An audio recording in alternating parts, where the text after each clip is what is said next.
할렐루야. 하나님의 은혜가 예배한 이웃 가운데 가득하기를 주님의 이름으로 축원합니다. 우리 함께 선언할까요? 전심으로 예배하고 진심으로 사랑하며 복음으로 움직이자. 우리의 선언이 우리의 삶이 되어질 수 있기를 주님의 이름으로 축원합니다. 여러분, 오늘 우리가 읽은 본문의 말씀 가운데 10장 10절 중반절 이후의 말씀 보면 내가 온 것은 양으로 생명을 얻게 하고 더 풍성히 얻게 하려는 것이라 라는 말씀을 통해서 예수님이 오늘 우리에게 오신 이유를 분명히 이야기하고 있습니다. 여러분, 근데 이 말씀 가운데 먼저는 주님께서 오신 이유가 우리에게 생명을 얻게 하려 하십니다라는 이 사실에는 우리가 아멘이라고 대답할 수 있습니다. 그런데 우리의 삶을 더 풍성케 얻게 하려 하시는 것이다 라고 하는 것에는 조금 대답을 주저할 수 있다는 것이지요. 왜냐하면 우리가 생각하는 풍성한 삶과 하나님이 말씀하시는 풍성한 삶에 차이가 있기 때문에 그렇다는 것입니다. 우리가 생각하는 풍성함이라는 어떤 것이겠습니까? 물론 다는 아니겠지만 우리의 삶의 것들, 우리의 이 땅에 필요한 것들의 풍성함으로 생각할 때가 있다는 것이지요. 그러다 보니 내 삶이 풍성함을 누리지 못하는 이들은 이것을 아멘하기도 어려울 것이고, 또 나는 아니라 할지라도 내 주변에서 풍성한 삶을 살지 못하는 크리스찬들의 모습을 볼 때 쉽게 아멘이라고 하기가 어려울 수 있다라는 사실입니다. 그런데 여러분, 우리는 분명히 예수님께서 이 땅에 오신 이유는 우리로 생명으로 구원을 하시고 우리에게 더 풍성한 삶을 위해 오셨다는 사실을 기억하는 이 시간 되어지기를 주님의 이름으로 축원합니다. 그래서 우리는 이제 이 매주 수요일마다 대그룹으로 성경 공부를 하려고 합니다. 물론 소그룹과 같이 깊이 있는 대화는 어렵겠지만 우리가 복음 안에서 풍성한 삶이 누리는 것이 무엇인지 함께 생각해보고, 또 그 시간들을 통하여 우리가 주의 안에서 풍성한 삶을 누리며 하나님께 영광으로 나아가는, 기쁨으로 나아가는 그러한 시간이 될 수 있기를 간절히 소망합니다. 그래서 여러분, 하나복이라고 하는 하나님 나라 복음이라고 하는 교제를 중심으로 우리가 누리는 삶은 무엇이고 누리는 삶은 어떻게 해야 될지 함께 고민하고 나누는 시간들을 갖고자 합니다. 여러분, 그렇다면 우리는 한번 질문해 볼 필요가 있다는 것이지요. 우리는 오늘 복음으로 누리는 삶을 살고 있느냐라는 것입니다. 여러분, 우리가 예수를 믿으면서 이 사실에 대해서 다시 한번 깊이 있는 고백을, 또 질문을 해야 될 필요가 있다라는 것이지요. 그리고 이 사실의 질문을 알려면 먼저 하나님께서 우리를 창조하실 때부터 어떠한 모습과 어떠한 마음으로 창조하셨으며 우리가 왜 그 풍성한 삶을 누리지 못하는지를 깨달을 수 있어야 된다는 것입니다. 여러분, 먼저 하나님께서 우리를 창조하실 때 하나님의 계획하심은 바로 무엇이냐? 하나님은 우리에게 복 주시기 원하셨다는 거예요. 여러분, 창세기 1장 28절의 말씀의 시작을 보면 하나님께서 우리에게 복을 주시고, 그리고 난 뒤에 우리에게 다스리고 지키며 우리에게 이 모든 주의 사명을 감당하라고 말씀하셨다는 것입니다. 그런데 여러분, 하나님의 이 복 주심은 바로 무엇이냐? 스바냐 3장 17절 말씀 보면 이렇게 얘기합니다.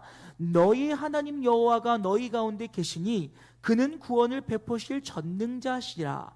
그가 너로 말미암아 기쁨을 이기지 못하시며 너를 잠잠히 사랑하시며 너로 말미암아 즐거이 부르며 기뻐하시리라 하시니라 라는 말씀을 통해서 주님께서는 우리가 주의 은혜 안에서 기쁨을 누림과 동시에 하나님도 저와 여러분의 삶을 통해 기쁨을 누리시기를 원하신다라는 거예요.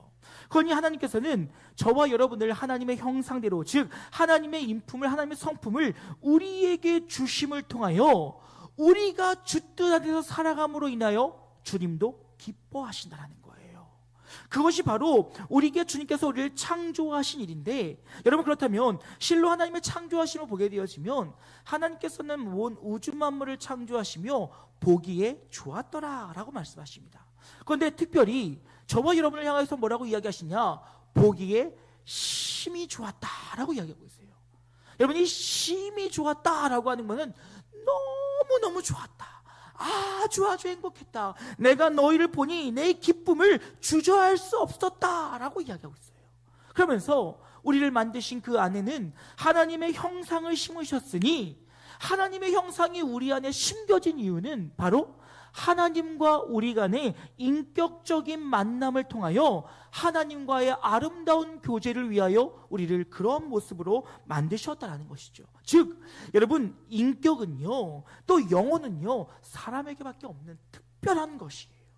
우리가 종종 짐승들의 모습을 보면서 혹 인격적일까 아닐까 생각할 때도 있지만, 인격, 하나님의 형상이라고 하는 것은 유일하게 사람에게만 주신 특징이에요. 그래서 그것을 통해서 하나님은 우리와 영적인 교제를 이루시고 그 영적 교제 가운데 기뻐하시길 원했다는 거예요. 그런데 여러분, 그 기쁨은요, 단순히 하나님 쪽에서만 기쁨이 아니라 우리 또한 기쁨인 거예요. 즉 하나님과 우리의 관계 속에 인격적인 교제를 통하여서 우리에게 풍성한 삶을 누리도록 만드셨다는 것입니다. 그리고서 그 가운데 하나님은 또한 우리를 스스로를 사랑하게 만드셨다는 거예요. 여러분, 그거 아십니까? 사랑을 받아본 사람이 사랑할 수 있어요. 사랑을 받아본 사람이 어떻게 사랑하는 것이 진짜 사랑인지를 안다라는 것이지요. 여러분, 저는 저희 아버지가 할아버지로부터 아버지의 사랑을 크게 받지 못하시면서 성장함을 들었습니다. 그래서 저희 아버지의 이 사랑은요, 괴롭히는 거예요. 장난치는 거예요. 아이의 힘을 제압한다든지 아니면 울어 하면서 더 장난을 친다든지, 이것이 저희 아버지가 저에게 알려주신 사랑의 방법이에요. 그래서 저도 그것보다 더 좋은 사랑의 방법이 알고 있다고 하기 전까지는 그게 사랑인 줄 알았어요. 그런데 여러분, 사랑이라고 하는 것은 사랑을 받아본 사람만이 사랑할 수 있으며, 참 신기하지요? 사랑을 받은 사람은 그 얼굴에서 다름을 경험하게 되어집니다. 그러니 하나님께서는 하나님과 나와의 교제를 통해서 그 교제 가운데 하나님의 사랑을 경험하게 하시고 그 사랑으로 나를 사랑하게 하셨다는 거예요. 사랑하는 여러분, 기억하십시오. 나를 사랑하지 못하는 사람은 절대 타인을 사랑할 수 없습니다. 물론 자기 사랑에 빠져 잘못된 결과로 나아가면 안 되겠으나, 분명 하나님이 베풀어 주신 그 사랑에 내 안에 있는 하나님의 형상의 존귀함들을 사랑할 수 있는 우리가 되어지기를 주님의 이름으로 축원합니다. 그리고 이 사랑을 통하여 하나님께서는 이웃을 사랑할 수 있도록 우리를 만드셨다는 거예요. 여러분, 보십시오. 하나님이 저와 여러분을 사랑하시고 그 사랑을 받음을 통해서 우리는 사랑의 통로가 되어 그 사랑을 이웃에게 흘려보내게 하셨다는 거예요. 하나님께서도, 예수님께서도 우리에게 뭐라고 말씀하십니까? 내가 너희를 사랑한 것 같이 내 이웃을 내 몸과 같이 사랑하라 라고 말씀하세요. 하나님께서는 우리의 것으로 사랑하는 것은 한계가 있음을 아신다는 거지요. 그러하기에 너희가 하나님으로부터 그 사랑을 받았으면 그 받은 사랑의 풍성함으로 너희도 또한 사랑을 흘려보낼 수 있어야 한다라는 것입니다.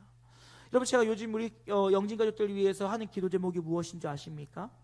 기도 제목 중에 한 가지가 무엇이냐면, 하나님, 우리 영진가족들이 없는 은혜를, 없는 사랑을 박박 긁어 나누지 않게 하시고 차고 넘치는 사랑과 은혜를 흘려보내게 하여 주시옵소서라고 기도해요. 여러분, 이것이요 얼마나 중요한 건지요. 여러분, 우리가 하나님의 은혜 없이도요 얼마든지 할 수 있어요. 하나님의 사랑 없이도 얼마든지 흉내낼 수 있어요.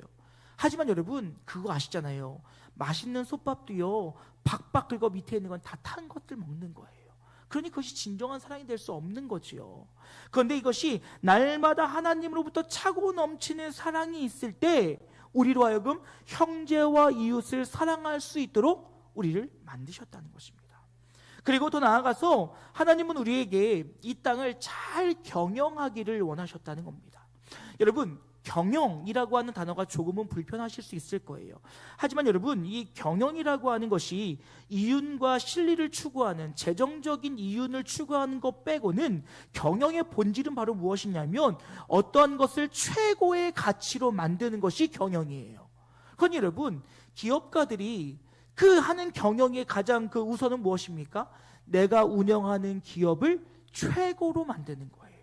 그러면 여러분, 하나님께서는 우리에게 이 땅을 하나님께 드릴 최고의 것들로 만들라고 하셨다는 거예요.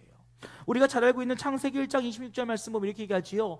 하나님이 이르시되 우리의 형상을 따라 우리의 모양대로 우리가 사람을 만들고 그들로 바다의 물고기와 하늘의 새와 가축과 온 땅과 땅에 기는 모든 것을 다스리게 하자. 여러분, 이 다스리게 하자라고 하는 것은 바로 무엇입니까? 경영하게 하자라는 거예요. 그래서 내가 너희에게 준 것을 최고의 가치로 세워갈 수 있도록 하나님께서 우리에게 지혜와 능력과 명철을 주셨으니, 오늘 성경에서 뭐라고 이야기하고 있습니까? 우리의 형상대로 우리의 형상을 따라 너희를 지으셨다라는 거예요. 그래서 하나님께서는 우리의 삶을 통하여 우리의 삶의 모든 것들이 하나님께 드려질 최고의 가치로 만들어지길 원하시고 그 일들을 우리에게 위임하셨다라는 것입니다. 그런데 여러분, 하나님께서 창조하실 때 이런 관계 속에서 우리가 행복하게 살길 원했는데 왜 우리는 행복하게 살지 못하게 되느냐는 것입니다. 결론은 단순하죠. 죄입니다. 여러분, 근데 이 죄라고 하는 문제는 거듭 말씀드리지만 적어도 우리 영진교회라고 한다면 죄는 더 이상 어떤 결과를 가지고 이야기하면 안 돼요. 여러분, 거듭 말씀드리지만 성경에서 말하는 죄는 무엇입니까? 우리의 뿌리가, 즉 우리의 그 시작이 하나님이 없어도 된다, 즉 내가 내 인생의 주인이다 라고 하는 이것이 바로 죄의 근본이라는 거예요. 사과나무에서 사과 열매가 나고 포도나무에서 포도 열매가 나는 것처럼 죄로 가득 찬 우리의 안사람들이 변화되지 않는다면 결국 우리의 삶에 나오는 모든 악한 것들은, 죄는 다 악한 열매들밖에 맺혀질 수 없다라는 거예요. 그런데 여러분, 이 죄의 가장 근본은 바로 무엇이냐면 내가 주인이 되고 싶은 거예요. 내가 내 인생의 주인이 되어주고 싶고, 내가 내 인생을 경영하고 싶고, 내가 내 방식과 내 원리대로 살아가고 싶은 것, 그것이 바로 죄다라고 이야기하고 있다는 것입니다. 그건 여러분, 이사야 59장 2절 말씀 보면 이렇게 얘기합니다. 오직 너희 죄악이 너희와 너희 하나님 사이를 갈라놓았고 너희 죄가 그의 얼굴을 가리시어 너희에게서 듣지 않으시게 함이니라 라는 말씀을 통해서 결국 이 죄가 하나님과 우리의 삶을 갈라놓았다는 거예요. 즉 하나님과 우리의 삶의 모든 것을 단절시켰다는 것입니다. 여러분, 단절시켰다라고 하는 것은 무엇입니까? 이제 하나님으로부터 공급받지 못한 삶을 살게 되었다는 거예요. 하나님께서는 우리를 창조하실 때 하나님의 선하심으로부터 하나님의 사랑을 우리가 공급받아야 그 공급받음을 흘려보내기 위해 만드셨는데, 그 죄로 인하여 하나님과 우리의 관계가 단절되어지니 이제 하나님으로부터 흘러오는 선함, 하나님으로부터 흘러오는 사랑, 하나님으로부터 흘러오는 능력이 없으니 우리는 결국 우리의 것으로 죄의 열매들을 만들어낼 수밖에 없다라는 거예요. 그렇다면 여러분, 이 죄의 문제를 해결해야 되는 거예요. 여러분이 이 문제를 해결할 수 있는 유일한 분은 누구십니까? 예수 그리스도이십니다.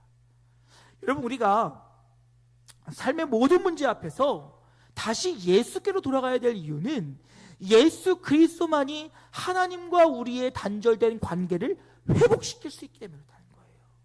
우리의 힘과 우리의 능력과 우리의 그 어떤 것들로 이것들을 회복시킬 수 있는 것이 아니라 하나님과 우리의 관계 속에서 중보자 되신 예수 그리스도가 하나님과 우리의 관계를 다시 이어주실 때에만이 우리가 우리의 삶의 모든 것들을 새롭게 할 수 있다는 거예요. 그래서 여러분, 예수님께서 오셔서 우리에게 말씀하신 것은 무엇입니까? 여러분, 크게 두 가지예요. 하나는 하나님은 어떤 분이시며 하나님이 통치하는 나라가 어떤 곳인지를 우리에게 말씀해 주십니다. 그리고 또 한 가지는 바로 무엇이냐? 그 하나님 나라 가운데 속한 백성들은 어떠한 삶을 살아야 되는지를 우리에게 알려주신다는 거예요.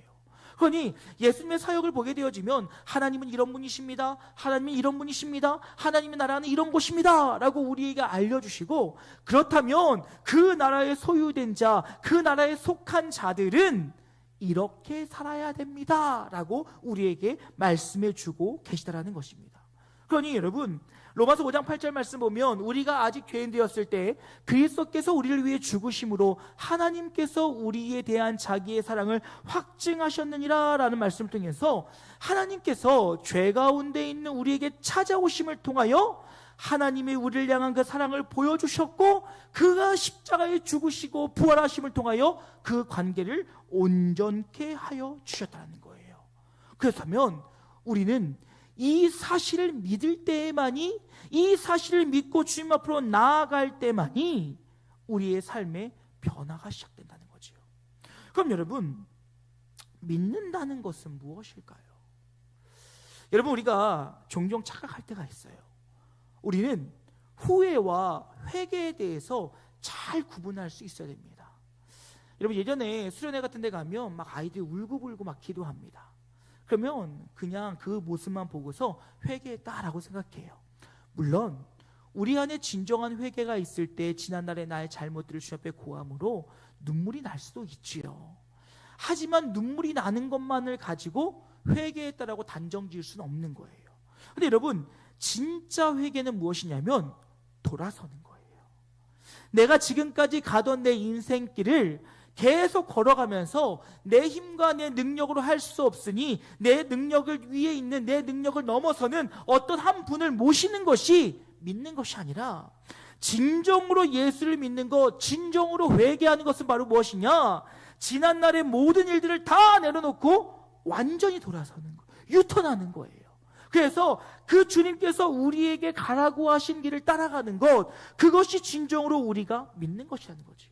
여러분, 이것은 다른 말로 하면요, 뭐라고 얘기할 수 있냐면 하나님의 내 삶의 중심이 아니었다는 사실을 인정해야 되는 거예요. 사랑하는 여러분, 예수님은 우리에게 분명히 말씀하십니다. 의사는요, 환자에게 필요해요. 그 말은 무슨 말입니까? 독생자 예수 그리스도가 필요한 사람은 자신이 죄인이라는 사실을 고백하고 인정하는 자들에게 필요한 분이심을 잊지 않기를 주님의 이름으로 축원합니다. 여러분, 내가 아프지 않습니다, 나는 괜찮습니다 라고 주장한다면 우리를 위해 죽으시고 부활하신, 우리를 구원하기 위해서 오신 예수 그리스도의 능력이 필요가 없다는 거죠. 그러나 우리가 주님 앞으로 돌아섰다면, 회개했다면, 그것은 나는 죄인입니다, 주님 없이 혼자 발버둥 쳤습니다, 내가 내 인생의 주인으로 살았습니다 라고 하는 것을 철저히 고백하는 거예요. 그래서 여러분, 진짜 신앙생활을 잘하는 분들은요, 겸손해요. 겸손해요. 여러분, 잘 생각해 볼까요? 은사의 사용에 있어서 성경에서 우리에게 말하는 바는 무엇입니까? 그 은사를 교회의 덕을 위해 사용하되 겸손히 절제하여 사랑하고 있어요. 여러분, 신앙이 좋은 사람은요, 하나님이 주신 그 은사를 가지고 겸손하게 사용한다는 거예요.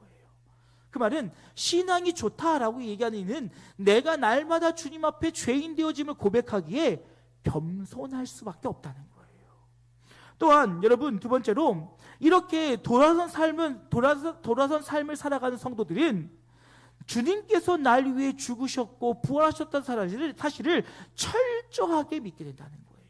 이 고백이 날마다 거듭되어진다는 것이지요. 여러분, 실제로요, 중고등부 청년 아이들과 대화하다 보면요, 부모의 신앙을 따라서 신앙생활하던 많은 아이들이 내가 교회를 왜 다니고 있는지 물어볼 때가 많이 있어요. 우리는 그 아이들이 모태신앙이고 어려서부터 교회를 다녔기에 신앙생활 잘하고 있구나라고 생각할지 모르겠으나, 그들과 신앙의 깊은 대화를 하다 보면 내가 왜 교회를 다니는지 모르겠대요. 지금 내가 이걸 뭐 하고 있는지 모르겠대요. 그냥 엄마 아빠가 교회를 다니라고 하니 교회를 다니는 것이지 내가 왜 예수를 믿는지 모르겠다는 것입니다. 여러분, 로마서 10장 9절 말씀 보면 이렇게 얘기합니다. 내가 만일 내 입으로 예수를 주로 시인하며 또 하나님께서 그를 죽은 자 가운데서 살리신 것을 내 마음에 뭐하면? 믿으면 구원을 받는다는 거예요. 그렇다면 우리의 삶을 하나님 곁으로 완전히 유턴한 사람, 회개한 사람은 예수 그리스도가 날 위해 죽으시고 부활하셨다는 사실을 철저하게 받아들인다는 거예요. 그리고 나서 내 인생에 예수를 내 주인으로 모시게 되어진다는 거죠. 여러분, 주님을 내 삶으로 영접한다, 모시게 되어진다라고 하는 얘기는 무슨 말입니까? 그 말은 내가 주의 통치를 받겠다는 거예요. 주의 다스림을 받겠다라는 것입니다. 즉 내 힘과 내 능력과 내 어떠한 것들로 내 삶을 영위해 나가는 것이 아니라 주님께서 나를 인도하심에 그 인도하심에 순종함으로 주의 뜻을 이루어 나가며 살아가겠다라는 거예요. 여러분 참 재밌는 건요, 사단은요 확실히 우리가 하나님께 예배하는 걸 기뻐하지 않아요. 저는 오늘도 철저히 느꼈습니다. 오늘 뭐 이렇게 설교 준비하고 이제 마무리 짓고 있는데 한 통의 전화가 왔어요. 그 전화 내용이 그렇게 기쁘지 않은, 제 마음을 철렁하게 하는 그런 전화였습니다. 근데 그 전화를 받고서 얼마나 찜찜하던지요. 괜히 쓸데없는 생각이 들고 쓸데없는 걱정이 들고 막 마음이 어려워지는 거예요. 근데 가만히 앉아서 하나님 제 마음을 좀 만져주세요, 하나님 제 마음이 어렵지 않게 도와주세요 라고 기도하는데 제 마음속에 딱 그 생각이 드는 거예요. 야, 그거 별거 아닌 일인데 왜 그러고 있냐? 별거 아닌 일인데? 아무것도 아닌 건데 왜 그렇게 신경 쓰고 있지? 아, 그 순간 알았어요. 사단은 우리가 하나님께로 나아가는 걸 방해하는구나. 내가 하나님의 인도하심, 하나님의 통치 아래 있는 것을 기뻐하지 않구나. 여러분 그 문제가 오늘 해결되는데 3분도 안 걸렸어요. 네, 하나님의 통치 아래 있다는 것은 바로 이런 거예요. 내 힘과 내 뜻과 내 의지로 무엇인가를 하려는 것이 아니라 철저하게 하나님 통치 아래서 하나님의 이끄심에 순종하며 나가는 것. 이것이 바로 회개한 성도들의 참된 삶의 모습으로 나타나게 된다는 것입니다. 그러면 여러분 이런 복음의 말씀을 듣고 회개한 자들에게 나타나는 몇 가지의 반응들이 있습니다. 먼저는 첫째로 기뻐한다는 거예요. 여러분 예수를 믿음이, 주님이 나를 구원하심이 우리에게 기쁨이 되어질 수 있기를 주님의 이름으로 축원합니다. 여러분 제가 올 한 해는 우리 영진 가족들 자주 웃게 도와드릴 거예요. 예배 때 보면요 다들 너무 심각하세요. 세상의 모든 질고지고 말씀 그대로 나를 부인하고 자기 십자가를 지고 골고다를 가시는 분이 너무 많으세요. 여러분 우리가요 주의 은혜 안에 거하면 기쁠 수밖에 없어요. 왜요? 주님의 소식을, 여러분 복음이 무엇입니까? 굿뉴스지요. 좋은 소식이에요. 여러분 우리가 좋은 소식을 들으면 어떻습니까? 행복하지요. 즐겁지요. 또 나눠주고 싶은 거예요. 누가 이런 말을 했더니 그러더라고요. 뭐 친척이 땅을 사면 배가 아파서 기뻐. 여러분 이거는 그런 문제가 아니잖아요. 그렇지요? 우리는 예수 그리스도가 나를 죄와 사망의 권세로부터 구원하셨음을 믿는 순간 기쁘게 된다는 거예요. 이것을 온전히 받아들이고 믿음을 통하여서 기쁠 수 있다는 거예요. 그러니 여러분 교회 안의 성도들의 교제 가운데 얼굴이 환함은 어떠한 다른 이유가 아니라 예수 그리스도의 구원이 내 안에 있음을 통하여 기뻐한 얼굴이 되어야 되는 거예요. 그로 인해서 행복해야 되는 것이지요. 그 다음에 두 번째로 여러분 그 가운데 우리는 또 어떤 일이 벌어지냐면 재헌신을 다짐하게 된다는 것입니다. 왜요? 여러분 우리가 복음을 받아들이게 되어지면 우리는 기쁘게 되어집니다. 그 기쁘게 되어지면 어떤 일이 벌어지냐?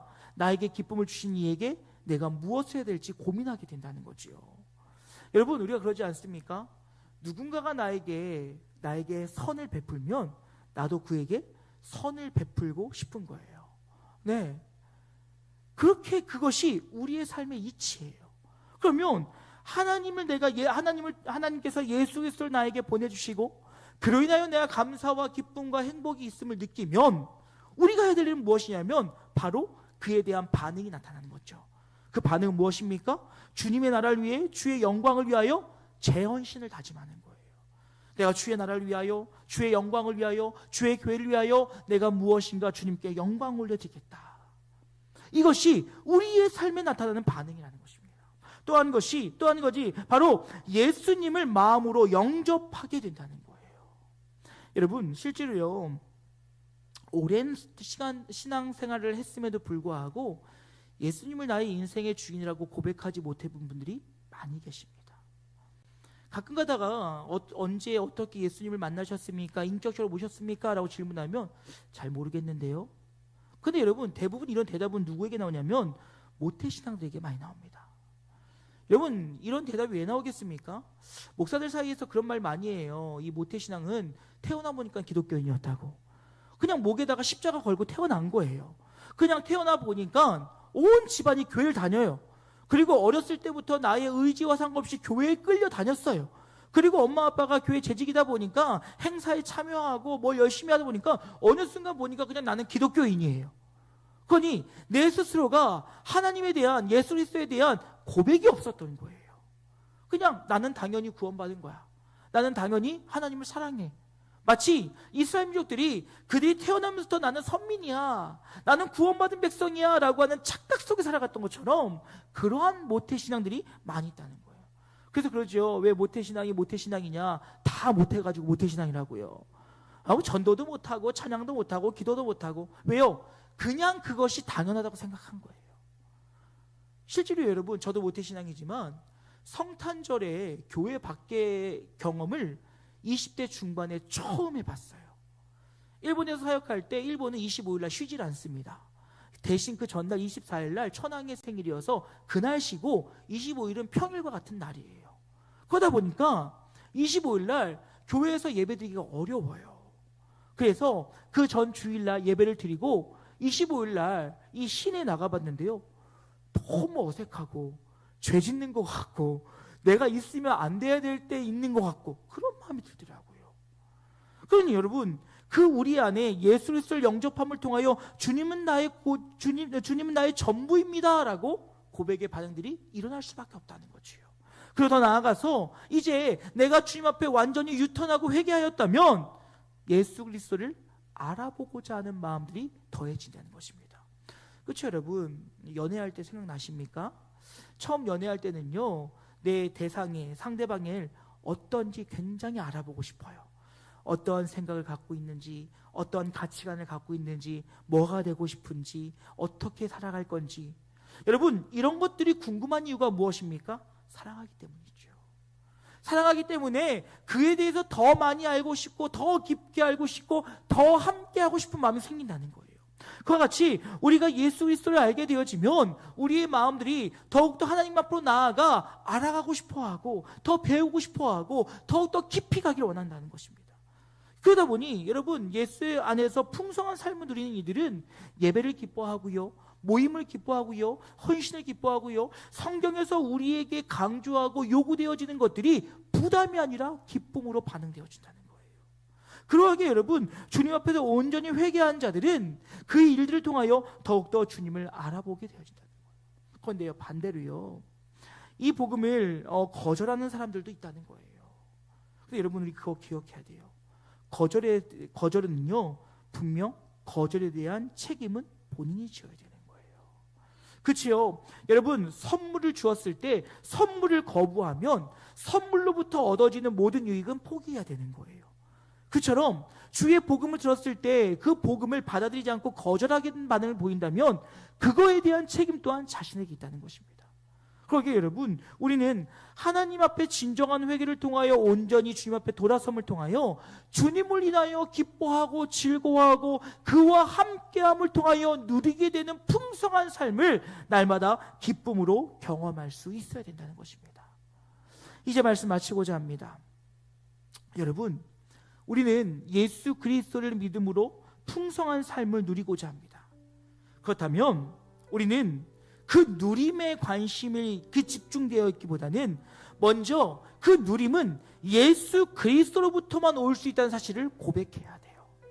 그리고 그 예수 그리스도에게 돌아감을 통하여서 그의 그 말씀 앞에, 그의 통치 앞에, 그의 인도하심 앞에 온전히 반응하며 나아갈 때 우리의 삶의 풍성함, 예수 그리스도가 오심을 통하여 내 삶에 벌어지는 풍성함들을 누릴 수 있는 그 첫 발걸음을 내딛게 된다는 것입니다. 왜요? 우리의 풍성함은 예수 그리스도를 통해서만 온전하여질 수 있고 예수 그리스도를 통해서만 이루어질 수 있고 예수 그리스도만이 성취할 수 있기 때문이라는 거예요. 그건 여러분, 우리가 오늘 주신 말씀처럼 하나님께서 우리를 만드신 목적과 이유, 그리고 그가 예수 그리스도를 우리에게 보내주신 그 이유, 그럼에도 불구하고 그 누림을 하지 못하는 이유들을 통하여서 다시금 주님께로 돌아와 주님이 주시는 그 풍성한 은혜를 사모할 수 있는 우리 모두가 되어질 수 있기를 주님의 이름으로 축원합니다. 이제 매주 수요일은 우리가 이 풍성한 은혜를 누리기 위해 어떻게 해야 될지를 함께 나눌 거예요. 여러분, 좋은 소문 많이 내세요. 수요 예배 오면 풍성해지던더라. 수요 예배 오면 뭔가 달라진다더라. 먼저 이 자리에 있는 우리부터 풍성해질 수 있길 축복합니다. 그리하여서 정말 예수 그리스도에 돌아가 그 주신의 은혜의 풍성함들이 우리를 승리로 이끌어 갈 수 있기를, 주님이 이 땅에 오신 일을 마음껏 누릴 수 있는 우리 영진가족들 되어지기를 주님의 이름으로 축원합니다. 우리 이 찬양으로 설교 마무리했으면 좋겠습니다. 보혈을 지나라는 찬양입니다. 보혈을 지나 예수 그리스도께 나아가길 소망하는 마음으로 함께 찬양하시고 기도로 마치도록 하겠습니다. 보혈을 지나, 보혈을 지나 하나님 품으로, 보혈을 지나 아버지 품으로, 보혈을 지나 하나님 품으로 한 걸음씩 나아가네. 보혈을 지나, 보혈을 지나 하나님 품으로, 보혈을 지나 아버지 품으로, 보혈을 지나 하나님 품으로 한 걸음씩 나아가네. 존귀한 주 보혈이 내 영을 새롭게 하시네. 존귀한 주 보혈이 내 영을 새롭게, 존귀한 주 보혈이, 존귀한 주 보혈이 내 영을 새롭게 하시네. 존귀한 주 보혈이 내 영을 새롭게 하네. 다시 함께 기도하기 원합니다. 하나님, 예수 그리스도께 돌아가 풍성한 우리의 삶을 누리게 하여 주시옵소서. 예수 그리스도 안에서 우리의 삶이 풍성케 하여 주시옵소서. 우리의 모든 죄됨을 주님 앞에 내려놓고 오직 주님께로 돌아가 그 은혜를 누리길 소망한다라고 우리 주의 이름 한번 크게 부르고 함께 기도하길 원합니다. 기도하시겠습니다. 주여.